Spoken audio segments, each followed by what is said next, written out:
I'd like to thank everyone here that invited me to tell my side of the story as a child born from surrogacy and now fighting against surrogacy. I'm grateful and extremely honored to be in such a place. This is more than I expected, and I am very emotional, I have to say. My entire story I will share with you with a lot of sincerity, a lot of humility. It's the first time I'm speaking in front of such a big group of people that are so bright, so I'm a little nervous, I have to say. But I do think that my words today are important because all too often, unfortunately, we forget the people that are the most affected by surrogacy.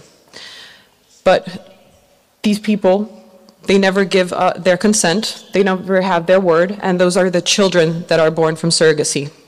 These children that are ripped from their mothers at birth to be sold to strangers.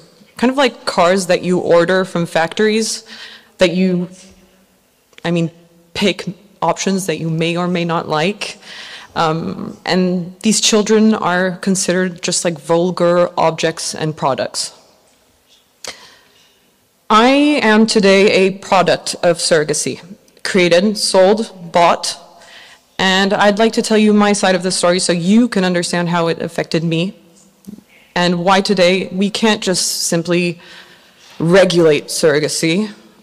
We have to abolish it purely and simply for the good of the child and, of course, for the rights of children. A child should never be the subject of such a contract, and above all, should never, ever be the subject of a transaction.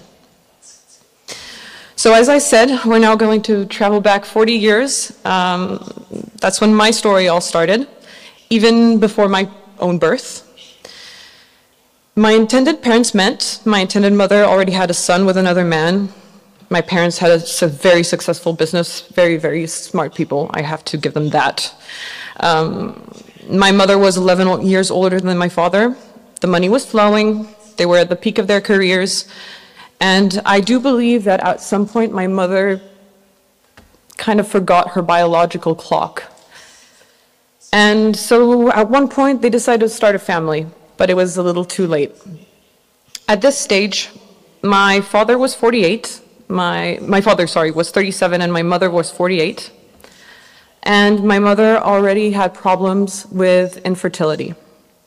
According to my father, with whom I had a recent discussion, he wanted a child from his own genes. So adoption was completely out of the picture, and surrogacy to them was the only option rather than giving up on having a child.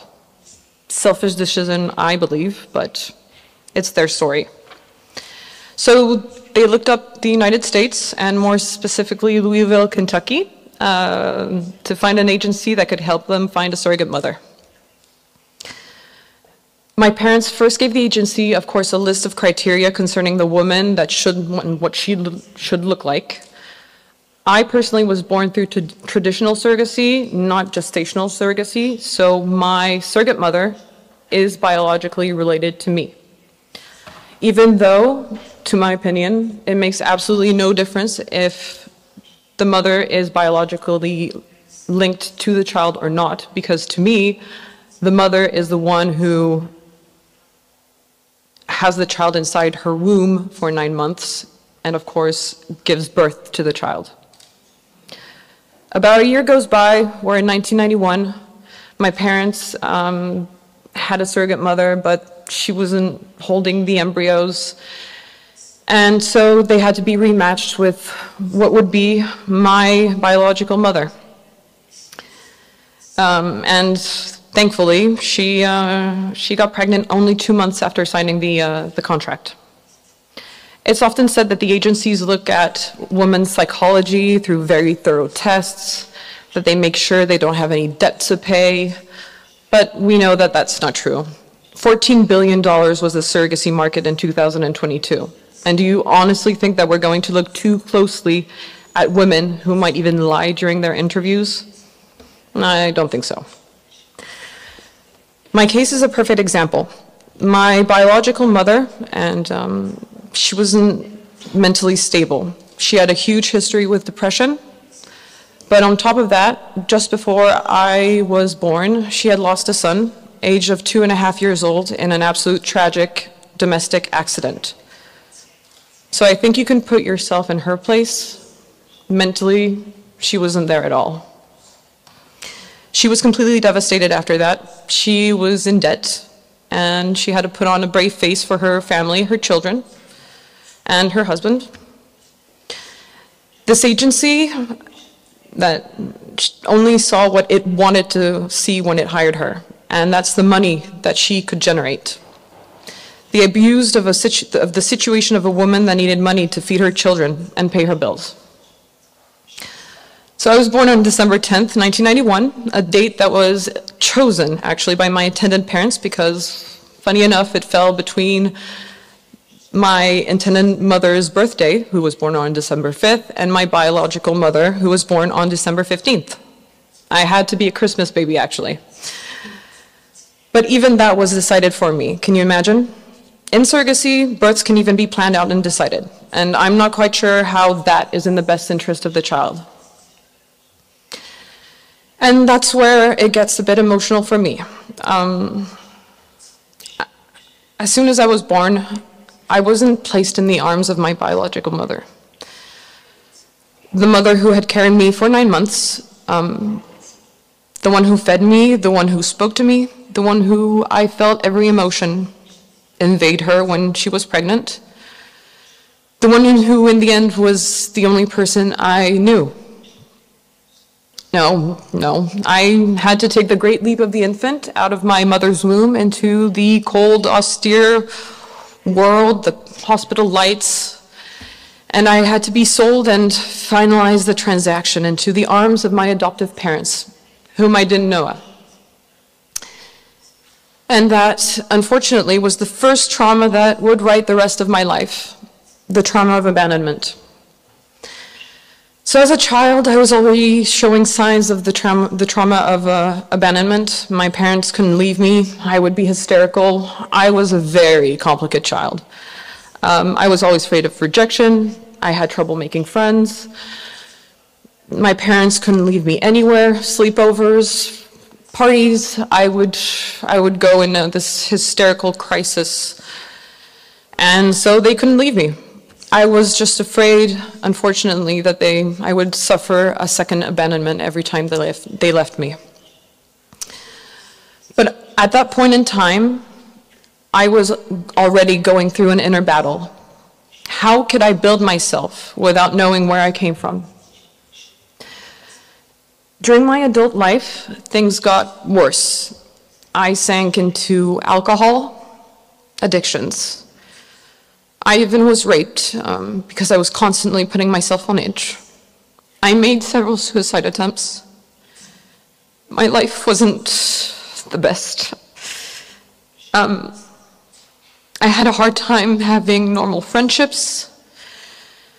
I would suffocate people because I was afraid that they would leave me. I was alone. I was very, very lonely. I sank into a lot of depressions. I'm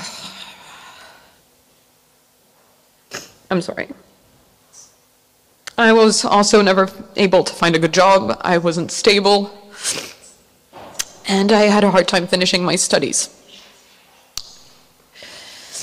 Then, thank God, I met my husband, who gradually helped me rebuild my life as it is today, with a lot of patience, a lot of love. He let me lash out all my emotions and understood exactly why I reacted the way I would. Today I have 3 beautiful children, but unfortunately they in turn suffer from my traumas. My daughter, my oldest, Eleanor, suffers from the trauma of abandonment, and my son Theodore, my second, suffers from the trauma of rejection. Unfortunately, they suffer in turn from my traumas because I do thoroughly believe that all of these are transgenerational.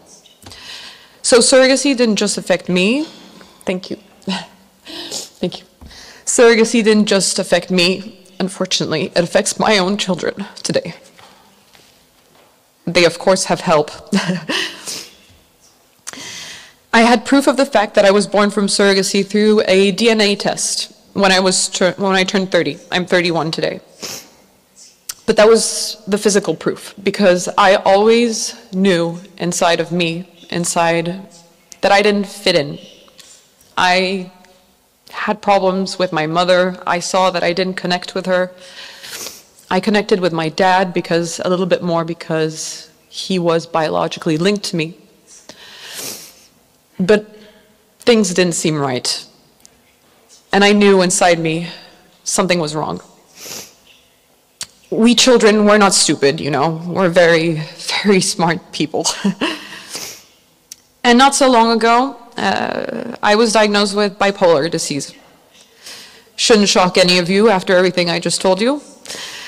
My biological mother, so my surrogate mother, she herself battles with mental issues. And I do believe I inherited that from her. But how could I know? I never had access to my medical records on her side, and everything was hidden from me. And she could have lied during the process, eventually.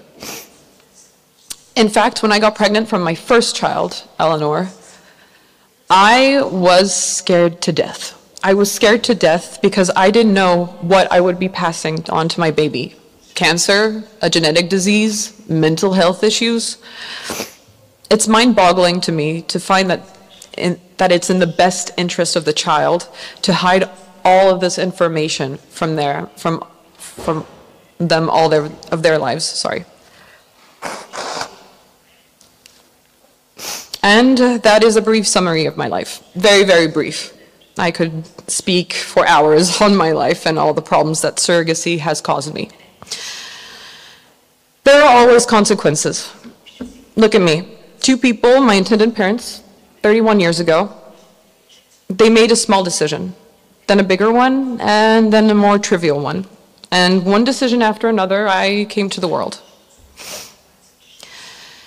And on that day, I was the consequence of a small choice made by two people at a time when I didn't even exist. And this choice, it defined my entire existence.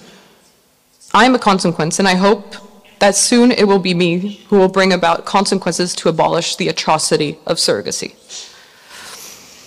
But be careful. In my words, you'll never see me blaming my parents. They used a process that was just an option offered to them on a silver platter, and they didn't have the strength to resist it. Today, I don't feel any hatred for them. I don't blame them. I love them. But however, I do blame the system that is slowly but surely allowing surrogacy to be legalized. First, we approve the use of surrogacy for medical reasons, such as infertility. After, we accept it for social reasons. And then we accept it for anything and everything. And for reasons of human trafficking, the sale of children, the unavailability of the human body, for ethical, bioethical reasons, surrogacy has to be abolished.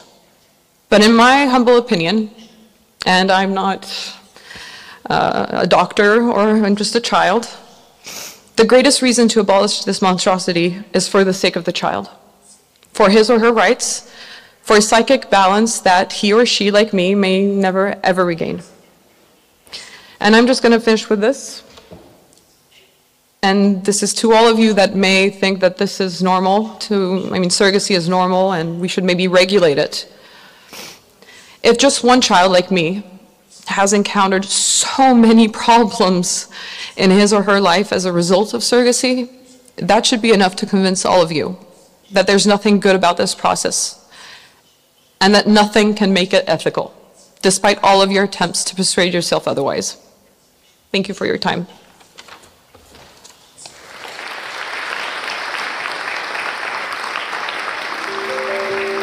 Thank you.